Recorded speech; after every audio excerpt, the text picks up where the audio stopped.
प्रिय छात्र छात्राओं, हम लोग गति मोशन लेसन को 2-3 दिन से पढ़ रहे हैं। अभी तक हमने इस लेसन में अदिश तथा सदिश राशियाँ, दूरी तथा विस्थापन, दूरी तथा विस्थापन में अंतर, चाल तथा वेग और चाल तथा वेग में अंतर सीखा है। आज हम आपको त्वरण एक्सीलरेशन के बारे में बताएंगे। पहले परिभाषा देखते हैं त्वरण की। यदि किसी गतिमान वस्तु का वेग समय के साथ परिवर्तित होता है तो उस वस्तु की गति को त्वरित गति कहते हैं। कहने का मतलब है कि अगर कोई गतिमान वस्तु है, कोई चलती हुई वस्तु है का वेग समय के साथ परिवर्तित होता है, कि किसी समय उसका वेग 10 किलोमीटर प्रति घंटा है और थोड़ी देर के बाद उसका वेग 12 किलोमीटर प्रति घंटा हो जाता है, तो ये उसके वेग में परिवर्तन हो रहा है। तो किसी वस्तु के वेग परिवर्तन की समय दर को इसका त्वरण कहते हैं। जो वेग परिवर्तन, किसी वस्तु के वेग परिवर्तन की समय दर को इसका त्वरण कहते हैं। इसे स्मॉल ए से प्रदर्शित करते हैं। आइए, तो त्वरण बराबर, अभी हमने क्या सीखा है, त्वरण बराबर होता है वेग परिवर्तन बटे समय अंतराल, बराबर त्वरण बराबर होता है वेग परिवर्तन बटे समय अंतराल। त्वरण को हमने कैसे दिखाते हैं, स्मॉल ए से। वेग परिवर्तन होता है डेल्टा बी, v2 माइनस के v1, और समय अंतराल होता है डेल्टा टी। त्वरण सदिश राशि होती है। त्वरण का मात्रक मीटर प्रति सेकंड स्क्वायर होता है। अभी पीछे हमने जब मापन में बताया था तो त्वरण का मात्रक निकालना भी सिखाए थे। तो त्वरण जो है वो सदिश राशि है। कैसे निकालते हैं, जो यहाँ पर है a बराबर डेल्टा बी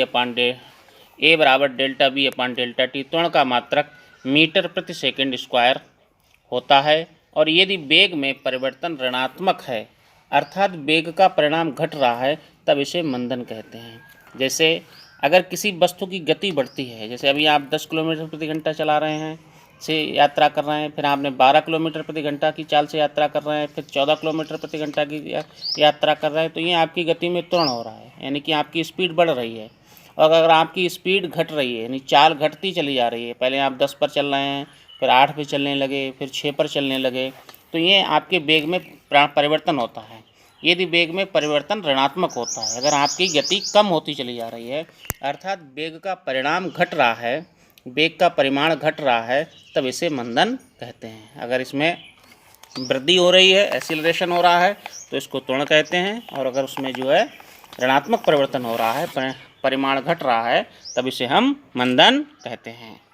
आइए, आज एक और महत्वपूर्ण टॉपिक पर चर्चा करेंगे, गति के समीकरण, इक्वेशन ऑफ मोशन। यदि कोई भी वस्तु है, वो एक समान त्वरण से सरल रेखा में गति करती है, तब इसके प्रारंभिक वेग u, अगर उसका प्रारंभिक वेग क्या है u, त्वरण a, समय t, दूरी s तथा अंतिम वेग b के पारस्परिक संबंधों को, इनके बीच में जो संबंध है, मान लीजिए कोई वस्तु गति कर रही है, उसका प्रारंभिक वेग क्या है, u है, u से गति कर रही है।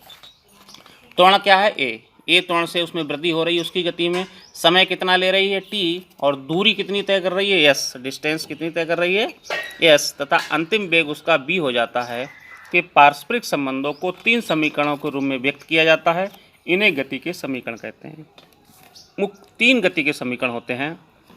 पहला होता है b बराबर u प्लस at, इसको प्रथम समीकरण कहते हैं। इसको क्या कहते हैं, प्रथम समीकरण, b बराबर u प्लस at। दूसरा होता है s बराबर ut प्लस 1/2 at स्क्वायर। जो s बराबर ut प्लस 1/2 at स्क्वायर होता है, ये द्वितीय समीकरण होता है। ये क्या होता है, द्वितीय समीकरण होता है। तीसरा होता है b स्क्वायर बराबर u स्क्वायर प्लस के 2s। ये जो b स्क्वायर बराबर u स्क्वायर प्लस के 2s होता है, ये तृतीय समीकरण होता है। ये कौन सा समीकरण होता है, तृतीय समीकरण होता है। तो हमारे गति के 3 समीकरण हैं। पहला होता है b बराबर u प्लस at, दूसरा होता है s बराबर ut प्लस 1/2 at स्क्वायर, तीसरा होता है बी स्क्वायर बराबर यू स्क्वायर प्लस के 2a होता है। इनके ऊपर आंकिक क्वेश्चन भी खूब आते हैं। हम हर प्रत्येक गति के समीकरण के ऊपर आंकिक क्वेश्चन करवाएंगे अगले वीडियो में। आइए इनका निगमन भी तुम्हारे सिलेबस में है, तो हम पहले निगमन सीखते हैं। 3 हमारे गति के समीकरण हमने बताए थे। पहला बताया था b बराबर यू प्लस ए टी, दूसरा बताया था s बराबर U T plus 1/2 A T square, और तीसरा बताया था बी स्क्वायर बराबर यू स्क्वायर प्लस के 2a होता है। गति के समीकरण का निगमन, सबसे पहले हम प्रथम समीकरण का निगमन करेंगे। क्या करेंगे? प्रथम समीकरण का निगमन करेंगे। क्या करेंगे कि माना किसी गतिमान वस्तु का, हम ये मान के चलते हैं कि माना किसी गतिमान वस्तु का प्रारंभिक वेग u, प्रारंभिक वेग कितना है u, तथा त्वरण a है, तथा त्वरण a है, समय t के बाद यदि वेग v हो जाए, गति के प्रारंभ में वेग उसका कितना था u, और t सेकंड बाद उसको कितना वेग ग्रहण कर लेती है गतिशील वस्तु v हो जाए, तब परिभाषा से, तो परिभाषा हमारी क्या कहती है? परिभाषा हमारी ये कहती है कि त्वरण, परिभाषा हमारी ये कहती है कि त्वरण बराबर वेग परिवर्तन। क्या परिभाषा कहती है? त्वरण बराबर वेग परिवर्तन बटे समयांतराल, बटे समयांतराल। त्वरण को हमने बताया था कि स्मॉल a से दिखाते हैं। वेग परिवर्तन, वेग परिवर्तन का मतलब होता है कि अंतिम वेग माइनस के प्रारंभिक वेग। अगर अंतिम वेग में से अगर हम प्रारंभिक वेग घटा दें तो इसको वेग परिवर्तन कहते हैं। वेग परिवर्तन का मान होगा, तो वेग परिवर्तन को वैसे डेल्टा बी से भी दिखाते हैं। डेल्टा बी बराबर होता है यानी कि v माइनस के यू। अब वेग परिवर्तन ये v माइनस के यू बटे t है, इसकी हमने तिरछी गुणा कर ली है। जब तिरछी गुणा करोगे तो b माइनस के यू बराबर ए टी, माइनस का u है बराबर किधर ले गए, तो b बराबर हो गया u plus A T, b बराबर u प्लस ए टी। ये हमारा गति का प्रथम नियम का निगमन है। क्या नियम है? b बराबर u प्लस ए टी। कल इसमें 2 नियम महत्वपूर्ण और हैं। एक है गति का द्वितीय समीकरण, जिसका निगमन हम आपको बताएंगे, थोड़ा सा कठिन पड़ता है। एक है तृतीय समीकरण, एक गति का तृतीय समीकरण, इसका निगमन कराएंगे। आज की क्लास में इतना ही। ओके।